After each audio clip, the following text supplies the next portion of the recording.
Eggs and Issues, a monthly business forum bringing timely economic discussion to the region for 35 years.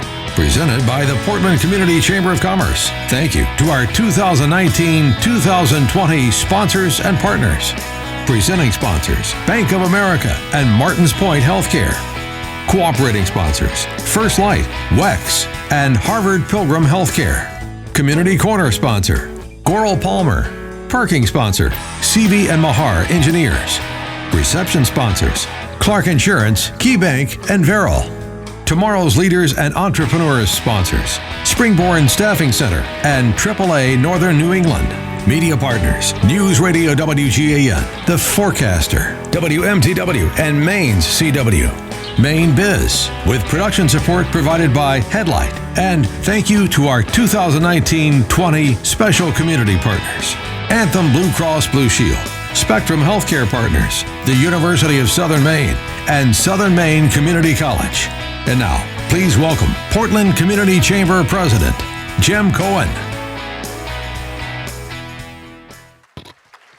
Good morning. What a crowd. Thank you all for coming. My name is Jim Cohen, and welcome to Eggs and Issues. I am a partner with the Veril Law Firm, and I'm honored to serve as your volunteer president of the Portland Community Chamber Board of Directors. Now, today's topic is the future of our region, planned development at the Downs and Rock Row. We will hear from developers from two of Maine's largest and most innovative mixed-use projects, the Downs in Scarborough and Rock Row in Westbrook. These are both exciting projects for our entire community. However, before we move on to today's program, I want to take a moment and thank those of you who attended the Portland Regional Chamber's annual event, Imagine Portland, a couple of weeks ago. We had our biggest crowd yet, over 850 people in attendance, and we were able to honor some incredible individuals who helped keep the Portland region running smoothly and sustainably. Now, I would be remiss if I also didn't thank our wonderful chamber staff, volunteers, partners, and sponsors who helped make this event possible. And a very special thank you to our Imagine Portland vision sponsor, MEMIC, who has been a long-standing supporter of the chamber and the chamber's annual event. Our partnership with MEMIC is a natural partnership rooted in a joint belief in a strong and vibrant economy, a community which is essential for regional growth and prosperity. And of course, today's Eggs presentation on the Downs and Rock Row neatly fits within this belief, as well as our chamber's top three policy areas of affordable housing, public transit, and workforce development. Now, with us here today is Mike Bork, President and CEO of MEMIC. Mike will be sharing a few words on our longstanding partnership and how our identified policy priorities are vital to the success in regional growth and development. Please join me in welcoming Mike Bork.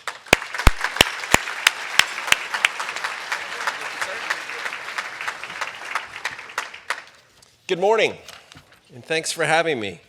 Last week's Imagine Portland event was remarkable, at least from the pictures. I unfortunately wasn't able to be there. It's the first time, I think, in 24 years, that's a little scary to say, that I didn't attend the Chamber's annual event. But as it always does, I know the Chamber performed very well and that it was a great time for lots of people. I just wanted to take this opportunity to explain to you a little bit about why MEMIC is so involved in the Chamber and why it's so important for all of you to continue to be.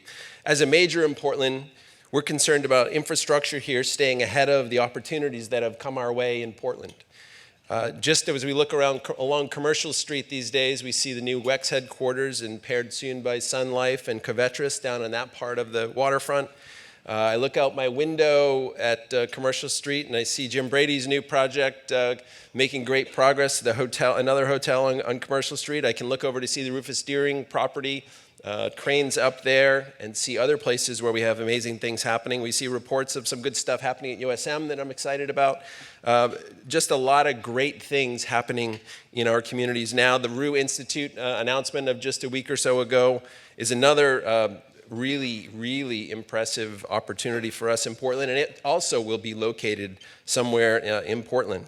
And then, of course, today, talking about Rock Row and the Downs, contributing new housing and commercial space, but we need even more in our communities. All these places, of course, also need skilled workers. So new Americans, veterans are welcome additions, but they also need places to live and raise families, and they need a way to get to work.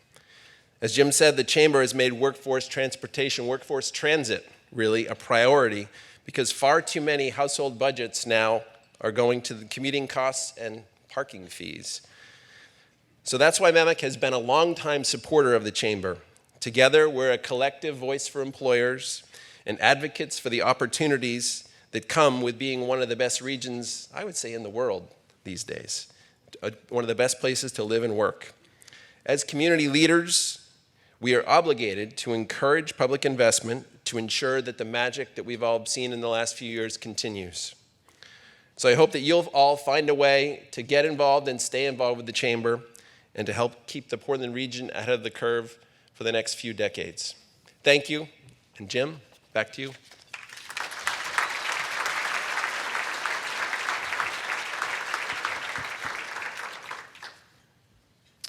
Thank you, Mike. We are absolutely grateful for MEMIC's dedication to our community and for their support of so many Chamber initiatives. Thank you.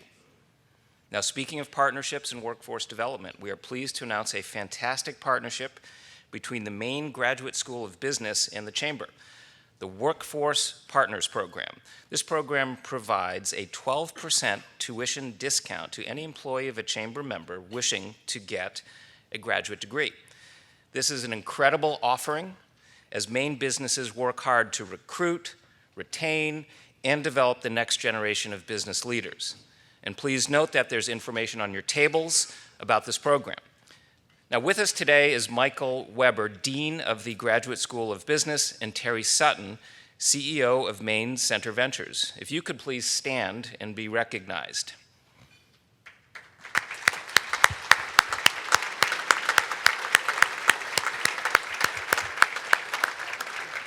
Now, Michael and Terry would be happy to answer any questions you may have after the program. Now, before we move on, a quick preview of upcoming events. Next week, the Chamber will be hosting Growth Basics for Business, followed the week after by the Women of the Chamber at Luke's Lobster in Portland. And next month's Eggs and Issues topic will be the Future Workforce, Developing Student Business Partnerships, presented by Junior Achievement of Maine and local area high schools. More information and registration for these events and more can be found at our website, portlandregion.com. The generosity of our sponsors allows the Chamber continuously to enhance our events. A special thank you to our Eggs and Issues presenting sponsors, Bank of America and Martins Point Healthcare. And to each of our partner sponsors who make this event possible, thank you for your generous and continued support. And of course, a warm thank you to our special community partners, Anthem, Spectrum Healthcare Partners, University of Southern Maine, and Southern Maine Community College. These partners support each of the Portland Regional Chamber's initiatives as well as our entire event season. Thank you.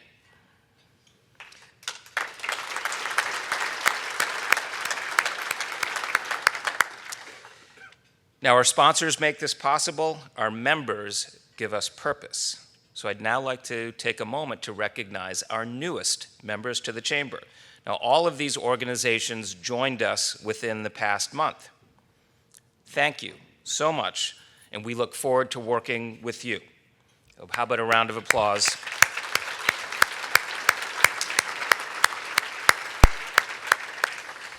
Now, you can learn more about these individual companies and all of our members at our online member directory available on our website. Now, AAA Northern New England and Springborn Staffing provide support for our Tomorrow's Leaders and Entrepreneurs program, which allows area high school and college students to attend Eggs and Issues. With us today, we have students from, amongst others, the University of Maine and Southern Maine Community College. If you could stand and be recognized.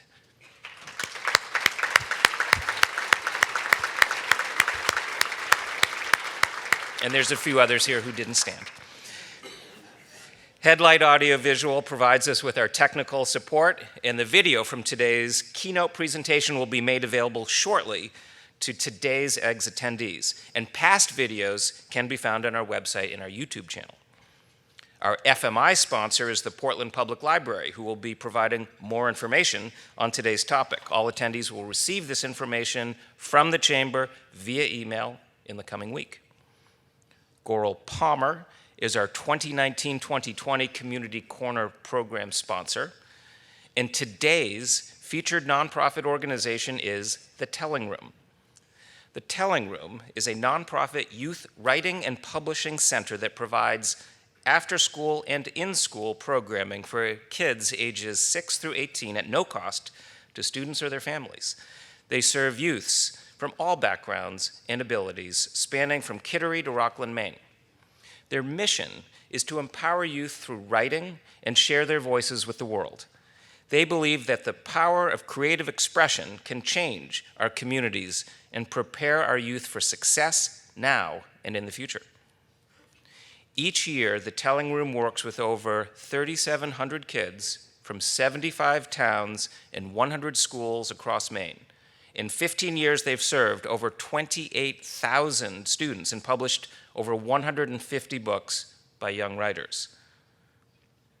Now save the date for Tuesday, April 7th to join the Telling Room at their annual fundraiser Show and Tell at the State Theater in Portland. Help keep the Telling Room's writing and publishing programs free for Maine youths. For more information about the Telling Room, please visit their website at www.tellingroom.org. Now, from the Telling Room today, we have with us Sarah Schneider, Blair Knight-Graves, Rachel Ryan, Celine Kuhn, Nick Whiston, and Jenna Moen. If you could please stand and be recognized.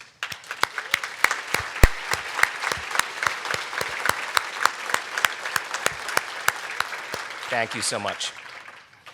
And one last note that we are again partnering with Maine Green Power to power all of our EGGS events from now through the end of the 2019-2020 season.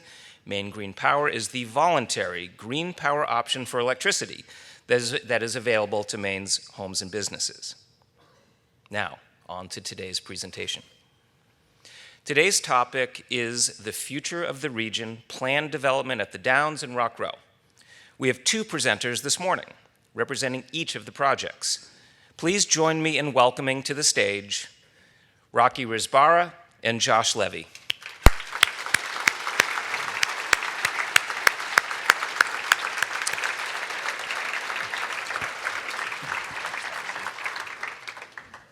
Now, as our guests are each coming up, a little bit of background on each. Our first presenter is Rocky Risbara III, president and co-owner of Risbara Construction, the managing partner for M&R Holdings, Maine Properties, and Southern Maine Remodeling.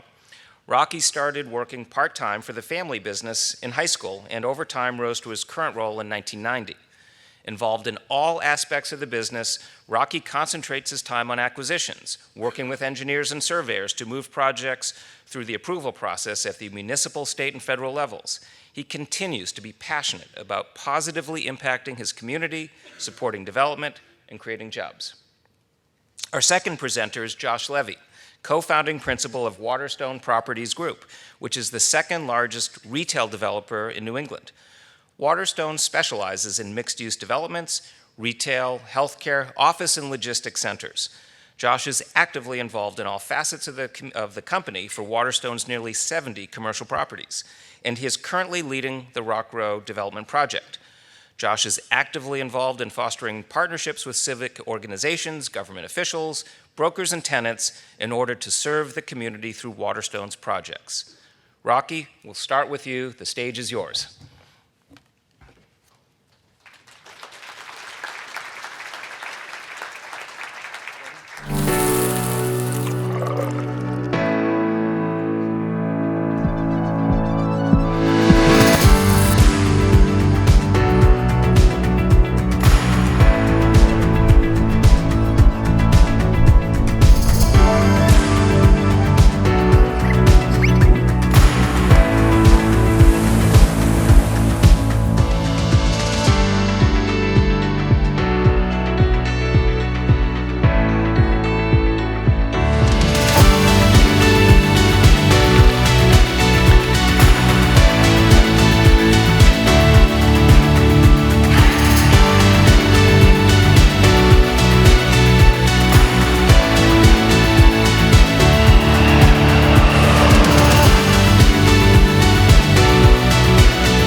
thank you, and thank you all for being here today, and thank the Chamber for having us. I'm always happy to talk about the Downs. I don't know if I can do it in this short amount of time, but I'd like to tell you a little bit about it. But first, you know a little bit about me, but I want to mention my business partners, my brothers Bill and Mark, and Peter and Dick Mishu. Peter and Dick decided after they sold their snack food company back in 2014 that they'd like to get into real estate developing, and since we've been friends and business partners for years, we decided to jump into it and get involved in the Downs. So I'll tell you a little more about the Downs.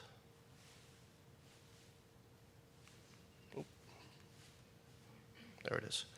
So about the property. 525-acre site. It's in the geographic center of town. We have terrific access with Route 1, Payne Road, Higas Parkway, and of course our turnpike access. This slide I think is really interesting to look at because it shows our proximity to Greater Portland and how easy you can get to Boston, get in town to the peninsula. We can get there within 10 minutes. So we've got great access. The property was for sale for 20 years, and a bunch of people had made runs at it over the years, but nothing had ever come to fruition. The other thing that really attracted us to the property was the town of Scarborough had recognized a number of years ago what a key piece of property this was, its central location, and it really should be the growth zone. And so they really had a lot of vision to put in place the crossroads zoning ordinance that is very specific to the Downs, that is a mixed-use zoning ordinance. This slide is a slide we developed. We'll talk a little bit about how we get to our master plan. So we developed this slide kind of early on, and I think it's really interesting to look at. It's the shape of the Downs in yellow superimposed over the Portland Peninsula. And you can see that it takes up a huge amount of the Portland Peninsula. And so this scale, the slide really shows the scale and size of the property. And one of the things that we first started working on, we got to try to get our heads around what 525 acres looks like. We've done many, many projects over the years, but 525 acres is virtually unheard of for a development project in southern Maine. So this really helped us get an idea of size, but it also reminded us of all the different uses that go on within that space on the peninsula and how those uses all work together and coexist. And so it really got us to thinking and helped us with the development of our master plan. We knew we had zoning that required high-density mixed use. We knew that the town of Scarborough did not have a town center, per se. There are many, many wonderful, wonderful locations in Scarborough. That's what drew our family to Scarborough 50 years ago. But it didn't really have a town center, and we had a chance to do some placemaking here with the Downs. The other thing we looked at very, very closely was market demand. We knew that we wanted to make sure that we were meeting market demand. And being in business over 50 years, we recognized that there were going to be economic shifts, and we had better come up with a plan that would allow flexibility and allow us to kind of bob and weave with the market as that was needed. So our project really, we believe, is very transformational, it's innovative, and it's balanced. We looked closely at market demand in Greater Portland. We knew that light industrial space was at a premium. There's less than a 1% vacancy factor on that type space right now, and so we wanted to make sure we had that in our plan. We wanted to make sure we had a mix of housing price points and types. We wanted to be able to really serve everybody in the market if possible, and so we've worked that into our plan. There's a demand in general for mixed-use, walkable places, and so that's in our master plan. And commercial and office spaces is in demand as well. The new construction aspect is really interesting because the market is so tight, there's not a lot available for people to buy right now, and so new construction really has become more reasonable. More people are going with new construction. Typically, business owners would rather buy a building and move in if they could because it's a little quicker, a little easier. But there's not much available. So new construction really is something that can happen now. We know there's a strong hospitality market. Obviously on the peninsula there's a lot going on with hotel and hospitality, but we feel that Scarborough is ripe for some of that type of development. And recreation and entertainment amenities, certainly we want to have those within the Downs. And so we headed to our master plan with that. Local benefits. You know, we've lived in Scarborough our whole lives. We've developed there. Scarborough is, in our opinion, the greatest town in southern Maine. It's got a lot of open land, and we recognize that the Downs was the perfect spot to develop, but we wanted it to be a benefit not only to us, but to the town. And that's really why we chose to do this project. It's really more of a legacy for us, having done all the development that we've done in the past in Scarborough. We felt like the Downs was a challenge we should take on because it was too important to let somebody else do it. We wanted to do it and make sure we did it right. Important things that we wanted to make sure the town got out of this was housing choices for all. We wanted to be able to help fix the mix in Scarborough. Scarborough's got a revenue problem. 77% of their tax base is residential. And we really feel like the Downs can help fix that mix with our commercial space that we're bringing on. We knew that there was desire in the town for a town center and gathering space, and we have a spot in our master plan for a town center. None of my brothers or I or my partners can go to Hannaford without somebody telling us what ought to be in the Downs. We can't, you can't go anywhere. And really, we appreciate that. We're listening. We've had some public meetings and forums, and we want to know what people want. We don't want to build something that nobody wants. We want to do what's wanted. So that's very important to us. So keep the questions and comments coming, and keep telling us what we ought to be doing with the Downs. We knew we wanted to have open space. Scarborough's got some terrific open space, and Scarborough's done a really good job over the years of preserving open space and promoting that. And within the Downs, we've got a 525-acre site. A couple hundred acres of that are going to be conservation land and open space, as well as trails and interconnected trails and sidewalks. And smart transportation and transit. That's very important. We think a project of this scale can really make some inroads and bring some transit that can work to Scarborough. So all of that led to our vision. And then with a nod towards the track, we came up with a tagline of community trifecta. Live, work, and play is what we're striving for with the Downs, and we feel like there's a lot of interest in that. I'd like to take you through the master plan for a minute. I'm going to try to use my pointer. Nope, got to go back one. Yeah, I want to stay on the master plan for a minute.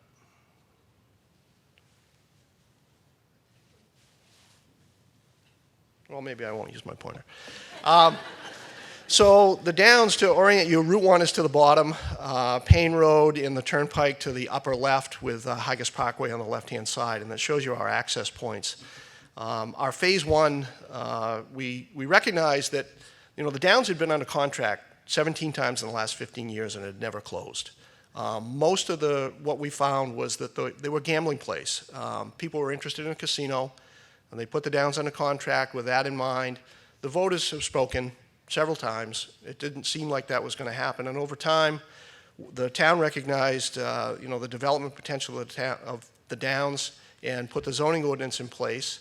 And so to us, it became a real estate play. But what we wanted to do with the Downs when we got it under contract was get something in the ground and get going as quickly as we could so people could realize that, hey, this is really going to happen.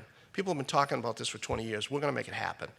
So we started towards the Route 1 end with our first residential phase.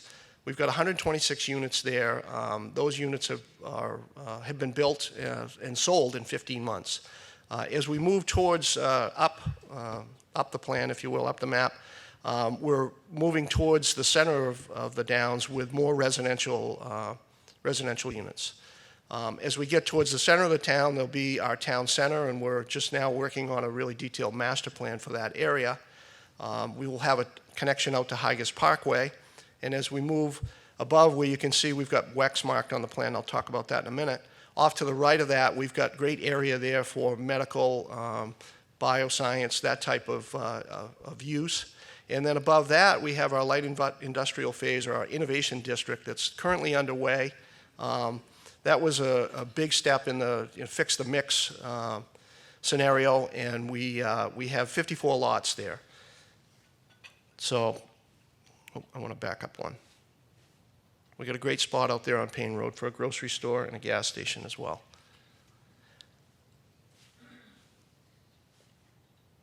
Okay. So residential.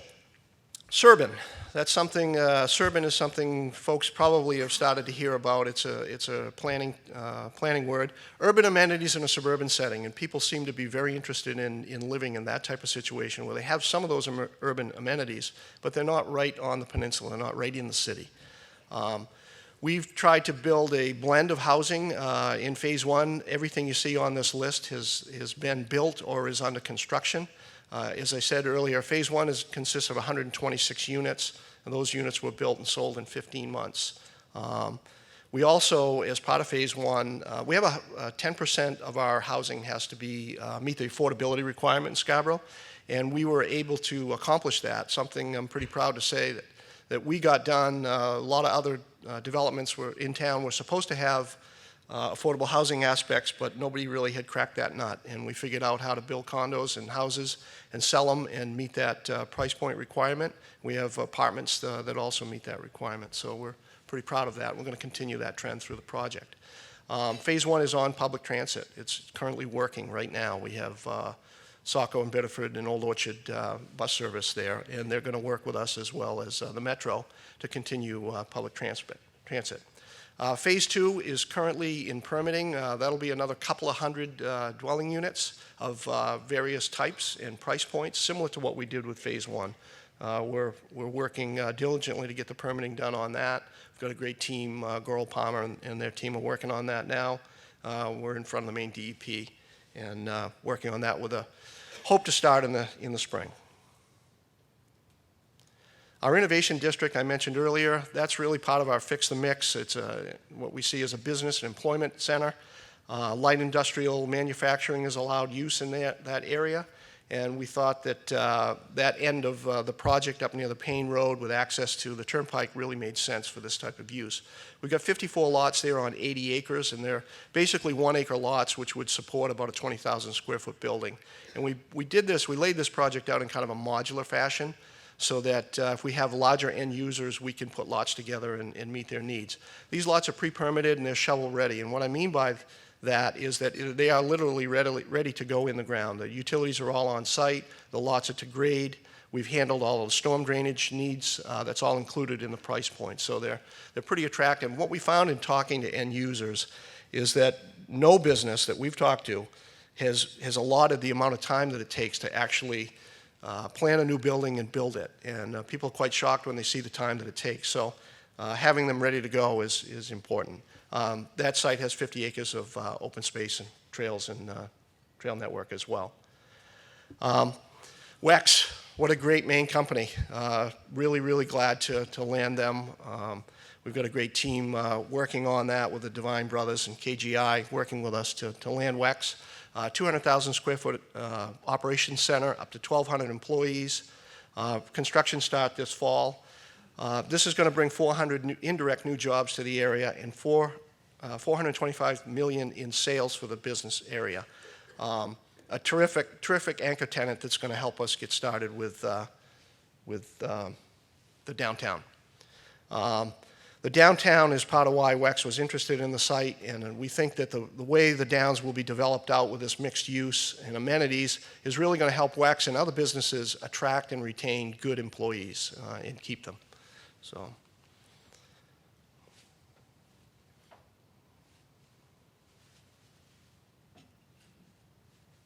There we go. So our downtown, we're just starting the master plan to really get into the detail on that, but we envision that to have, a place to have a beer and meet somebody for lunch, coffee shops, small boutique shops, a main street, a real sense of the center of town, some green space. We're working with Edge Sports right now to build their facility, build a facility here. It'll be a sheet of ice, pool, soccer. They're very interested in coming. We're working with the town right now to see whether or not they actually want to become a lead tenant and have a community center. And the town may or may not elect to do that, but Edge Sports will be right across the street from where the WEX building is going. Our project is transformational. It's innovative. We've tried to meet all of those needs. We're bringing $615 million of new value to the town. That's a huge benefit. There's 1.5 million square feet of commercial space that can be built at the Downs. And landing WEX certainly is a good start in that direction. We're going to create 3,000 new jobs. We've got a very walkable, transit-oriented master plan. It's going to be a new mixed-use economic hub, and with housing types for all. This was what we envisioned. This is what we feel the people of Scarborough want, and this is what we intend to deliver. Certainly going to make a big economic impact, the Downs, as well as Rock Row. Big project. Rock Row is going to make a big impact as well on the Greater Portland community. We're pleased to be a part of it. Again, people got ideas, we want to hear it. It's a work in process, but well, thank you for listening to me. Josh, I guess you're up.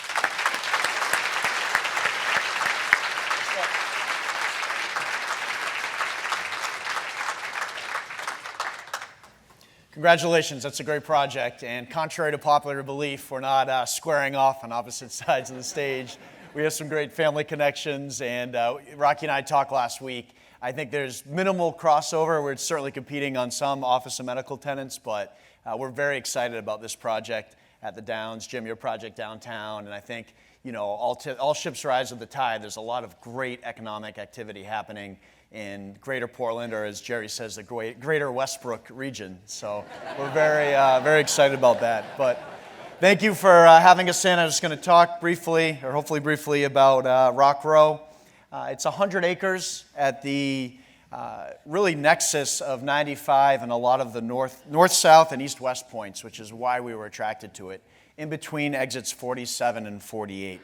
And 10 minutes to downtown, just north of the mall, and close proximity to the jetport. The majority of the site is in the city of Westbrook, who has been an incredible partner that we've worked very closely with. And a portion of the site is in Portland, who has also been a great partner and very supportive to the project. This is this is a zoomed-in version. You can see exit 47 on the arterial leading into Gorham, and 48. But this is what the project looked like when we bought it. It's known as the Old Pike Industries site. It was mined for almost 100 years. A lot of the aggregate for the turnpike runways or the turnpike came from there. They mined blue rock, and it's 400 feet deep, 5,000 feet around, and 26 acres. And when we bought it, it was originally approved as a Walmart Supercenter anchored project. So we scrapped the plans and went back to the drawing boards for the last 2 years, and we're moving forward on what is now known as Rock Row. And this short video is the best way to describe what we're doing there.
Thank you. So, brief history on how we got to here from the old Walmart plan, and after we scrapped that and went back to the drawing boards, we did two things.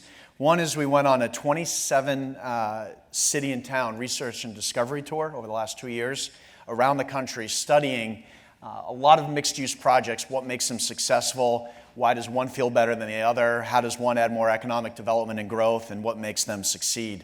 We've studied a lot of Caruso stuff in Southern California, our favorite being Avalon and Alpharetta, and I got in late last night. We spent the day there yesterday with their development team and owners and design team, just pouring through all the details. John Rizzo, when you called yesterday, I was in the trash area that we call the trash mahal in the back, figuring out how we can get trash in and out. So no detail is to be overlooked. It's really an extreme attention to detail.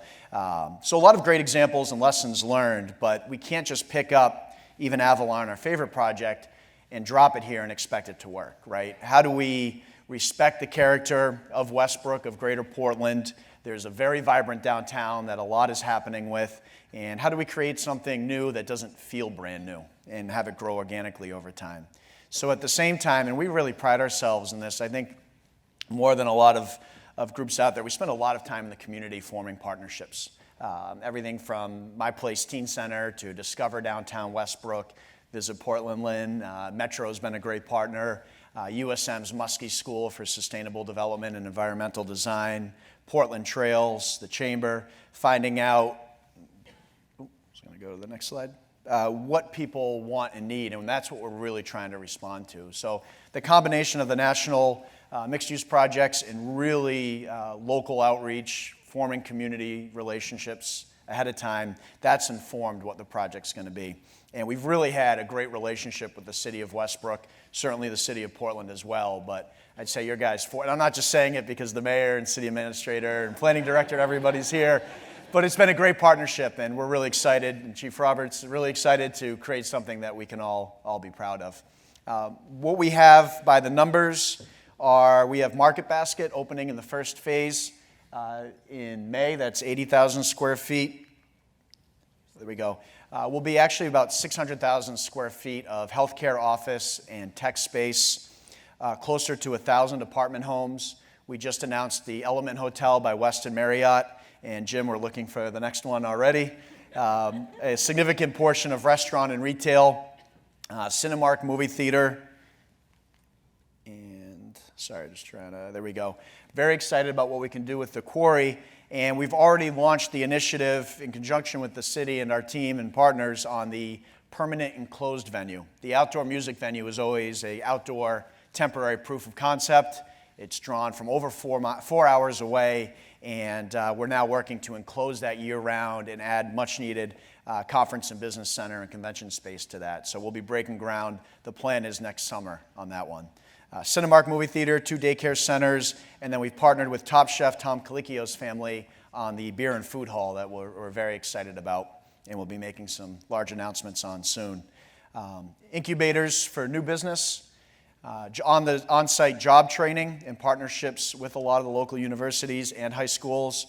We're examining a lot of CLT construction, cross-laminated timber, and a real focus on sustainability, health, and wellness. There is a great partnership in place now with Portland Trails, and we brought in the Director of Public Art and Design from the Atlanta Beltline and Rose Kennedy Greenway, and working with Terrence Dewan and Associates to figure out how do we connect to the 70 miles of existing trail, and how do we start getting them open later this year and next year ahead of the development, and then we're going to build around that. We're very excited about what that can mean for recreation and transit.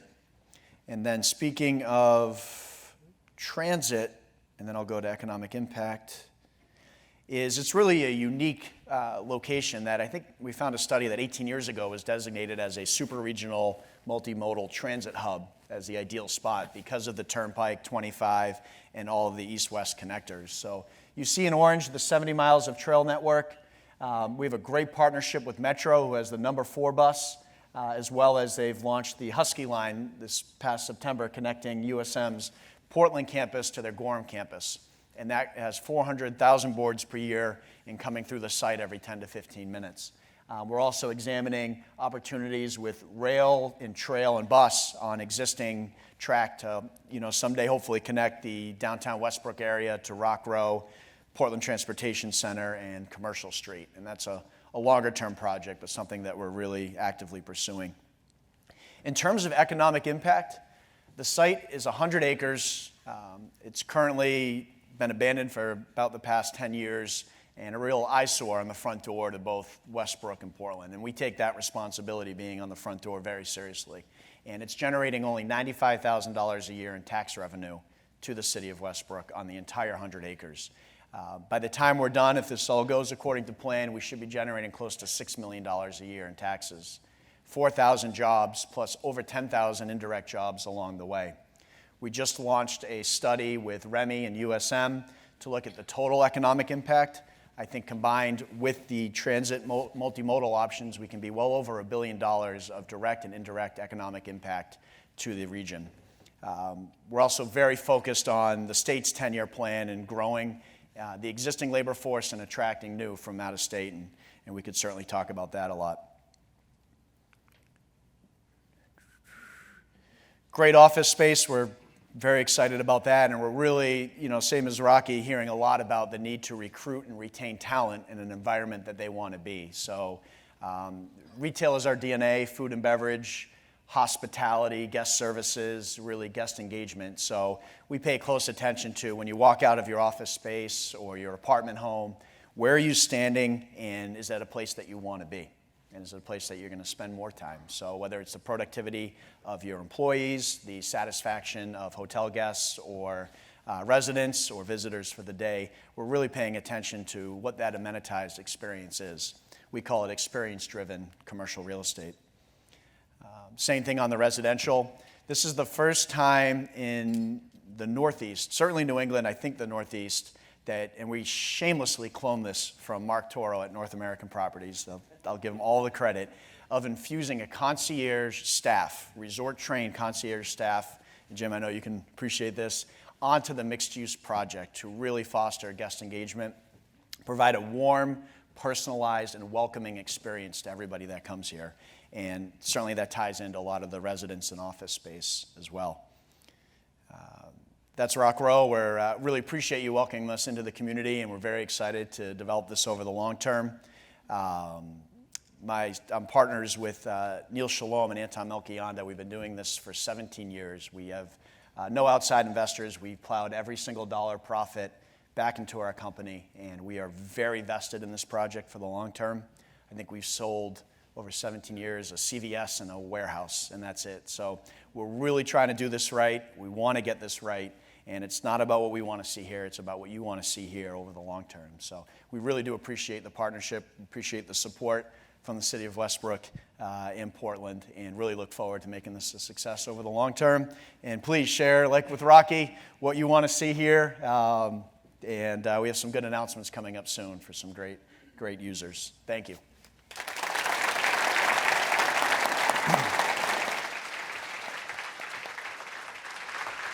Thank you, both Josh and Rocky. Just absolutely tremendous projects. In my 50-plus years of living in Portland, it just keeps getting better, and thank you for the work that you've done. So I'm going to ask a question of our guests, and then we're going to open it up to audience Q&A. If you'll notice, there are some microphones set up, so when the time comes, please do come up, ask your question. If you could just state your name and your organization or where you live, that would be great. And then we'll try to wrap up by 9 o'clock. So my question is, could you share with all of us, what are the biggest challenges and opportunities that you have faced with each of your projects? And once you've answered, then I'm going to sit down, but please queue up and ask your questions. You made a great point, Rocky, about leading with the infrastructure and starting some of the buildings right away. I think we've had great support, and everybody has been very excited about the project. I think one of the biggest challenges we faced is this real? Is it going to happen? And I think, especially in Maine, there's a deep sense of, don't tell me, show me what you're going to do. And I respect that. And, you know, there are a lot of pretty pictures out there and a lot of pretty renderings. So for us, it's really been about executing. And we're very excited as we started to get all the infrastructure in and exit 47 and 48 done. And we're opening phase 1 now in the spring, starting the apartment homes later this year and other parts to it. That's really added a lot of momentum. But that was certainly a challenge to overcome initially, is you know, showing the momentum and that it's really happening and moving forward. Opportunities, the two things I'm most excited about are the quarry. Our insurance agents and our attorneys told us to fence it off and run for the hills. But it really, and we have the city of Westbrook and the city of Portland behind this. It's a chance to make it a real cultural amenity that I think if we do it right, we can outdo what Waterfire has done for Providence. Every season's a new opportunity to engage. And we're also, the second thing we're really excited about is the office and tech space. There's some reshuffling going on in the area as people are looking for easy access, parking, as you mentioned, and amenities. But we're talking to a lot of groups to bring in from outside of Maine. But I'm most excited about incubating the talent that's here within the area. There are a lot of 2, 5, 8, 10-person companies that if we can provide a continuum of space, job training, and there's a lot of incentives and programs for small business, I think that's our best source of talent for the long term. So that's something that we're very excited about fostering and have been in active conversations with. I think for us, our biggest challenge was it was a 525-acre site with no utilities. We had access to, but was certainly a big challenge to get utilities to the site. Certainly expensive. With us also the challenge of really getting something started and getting people to fully believe that, hey, this is really going to happen. That's been quite a challenge for us, but I think we're kind of over that hump at this point, and hoping that the snowball is starting to roll down the other side now. We've been 2.5 years pushing it uphill, but we feel like we've had some success, and it should go the other way. 525-acre site is a huge advantage. There's no other site like it in Maine that I know of, and certainly the biggest thing we've ever tackled. But having all of that space really allows us a blank canvas in some respects, so we can do a lot of things. And our zoning really helps us to be able to bob and weave with the market and provide what the market's looking for. So we're pretty excited about that. Kick things off. Is the mic on? Thank you. Good morning. Susan Morris. I'm a real estate developer working in hospitality, residential, workspace, the whole shebang over the years. And you each are providing unbelievable economic drivers for the state of Maine, short-term and long-term.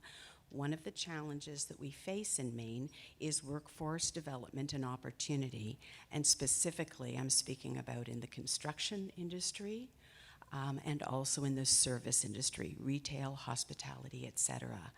And I'm wondering if the theme of working with our educational system is on your radar screen, or if it could be on your radar screen, because I do see, both in the short run and long term, unbelievable opportunities. And I'm hoping that the marriage can start now. Maybe it has, but how can we create job paths in the educational route for long-term careers in the construction industry and the service industry here in Maine? You want to go first? Thanks. That's something we certainly are interested in. We got involved a number of years ago with the Maine Blue Collar Scholarship, and which is a great cause. It's really helping to get some young people interested in the trades and get them into the workforce. And that's something that we struggle with every day is finding quality help and people that know what they're doing. So we're very interested in it. We came up in the trades, my brothers and I. My dad was always teaching, and we feel it's a responsibility of ours to help educate and try to bring people along. There's great livings to be made in the trades, and we certainly have people working for us that are making really good livings.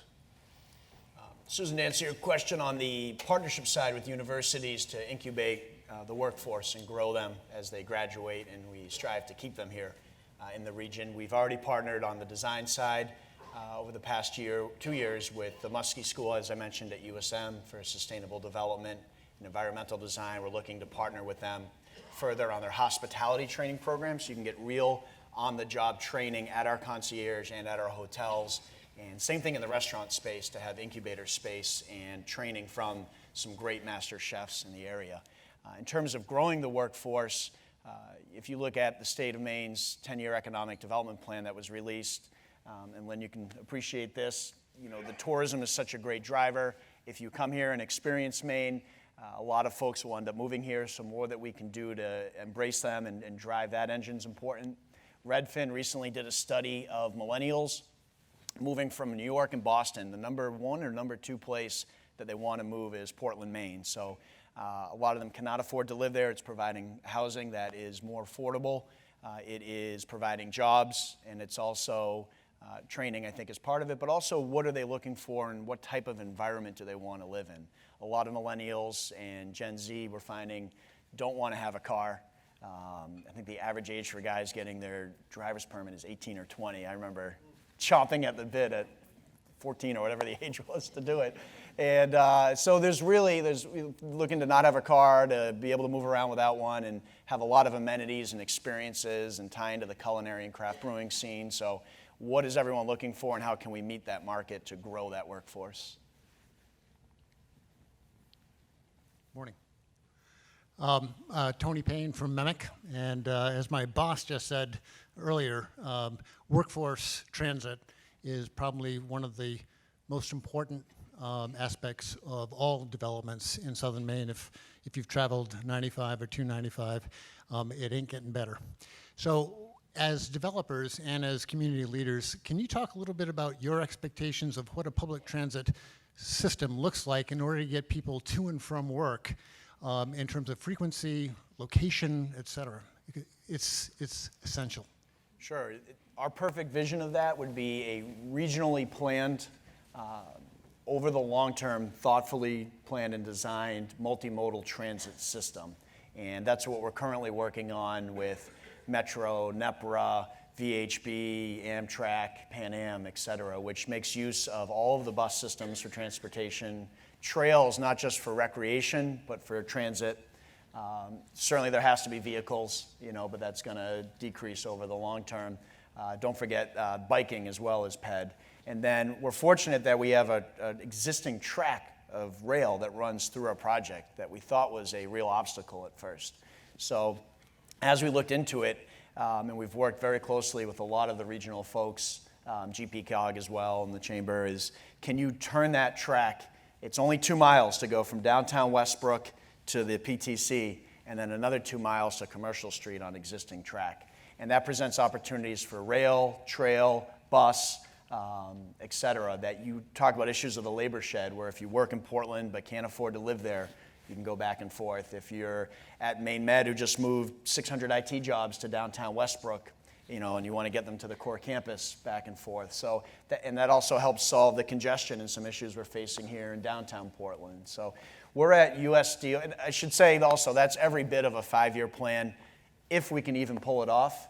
We originally proposed that as this would be great for our project, but an entire region has jumped in as a potential solution for regional transit issues. And there are a lot of projects, whether it's the sidewalks and roads, that need to get funded first here, but we're meeting with USDOT next week in DC and applying for a lot of the federal grant programs. If we can source dollars that way, it could really fit into the long-term transportation plan with the help of MTA, DOT, the state, and both cities. But critical, we completely agree. So for us, we don't have rail access, but we certainly can be a part of the bus system. We have, as I said earlier, it is working in phase 1 of our residential project right now, and we fully intend to continue that through the project. We're working with the Maine Turnpike Authority on their end, and they're very interested in working with us on not only bus service, but also could a transportation center work right near that turnpike exit so that people can get to Boston or get in town. So that's something we're working diligently on, and we feel it's going to be vitally important for that. As well as within the Downs, we feel like a lot of our people that are going to work at the Downs could very well live in the Downs. And that's a big part of our project, is to be able to walk to work or bike to work. We've got 10 miles of trail network planned, plus I don't even know how many miles of interconnected sidewalks. So That's going to be certainly an option for people to be able to do. But probably the bus service is the most likely system that will work for us. Hello, I am Linda Brand with Bonnie Staffing. First of all, thank you for Market Basket. Thank you. Rocco, if you could get Trader Joe's in Scarborough, I'd be a happy camper. Because there's no parking in Portland. Everybody at the I have Hannaford table just had a stroke. See, I'm not in Hannaford. I'm taking advantage of the mic. I have a twofold question, might be even threefold. My first question for both of you is, how long is the project completion going to take from start to finish, from phase 1 through the end of your phases? What is the projected timeline for everything to be completed where it's up and functional and there's nothing else to be built? So for us, probably 20 years. The last shovel goes in the ground, we're probably looking at 20 years. But I feel like the biggest charge of it, the biggest piece is probably going to get done over the next 10 years or so. I think at year 12, we're probably 2/3 or 3/4 of the way there. But it certainly is a long-term project. 7 to 10 years. We're not trying to boil the ocean, so we're doing it in phases. The Market Basket, Paper Store, Starbucks, the neighborhood phase is opening in May. We're starting construction on 190 apartment homes later this year. We already opened the outdoor venue with Live Nation and Waterfront last season, and we're now working to get that enclosed by 2022-23.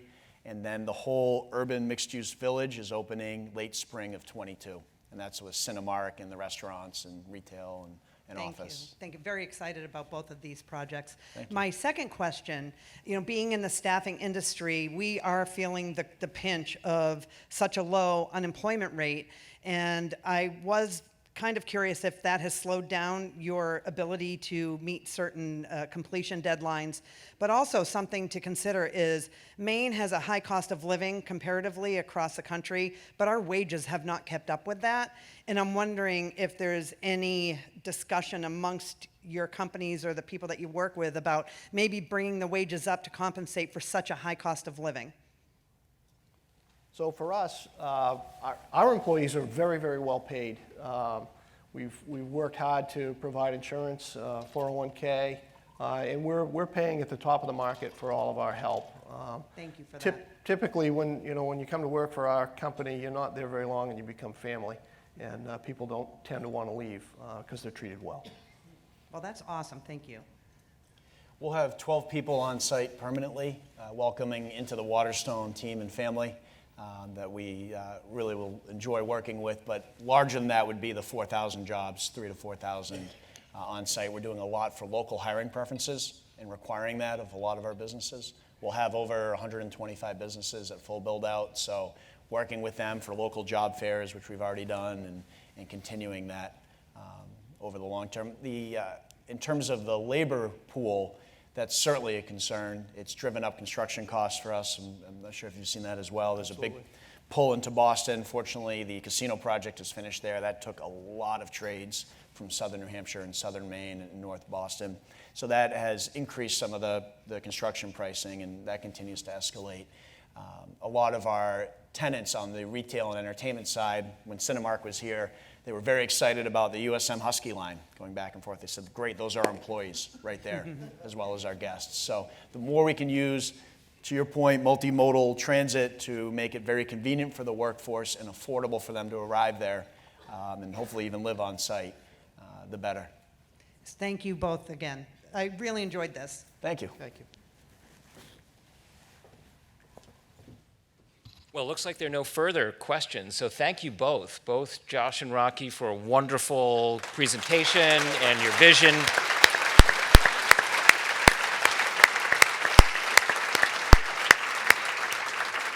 I think we're all excited for the years to come for the continued development at both of your projects, so thank you. Now, as we close up, remember to stay up to date with all of our events by subscribing to our newsletter and following the Chamber across all social media platforms. Upcoming events are also available on your tables and at the registration, so please stop and take one with you. We look forward to seeing you at our next Eggs and Issues on March 11th, The Future Workforce, Developing Student Business Partnerships. Thank you. Have a wonderful day.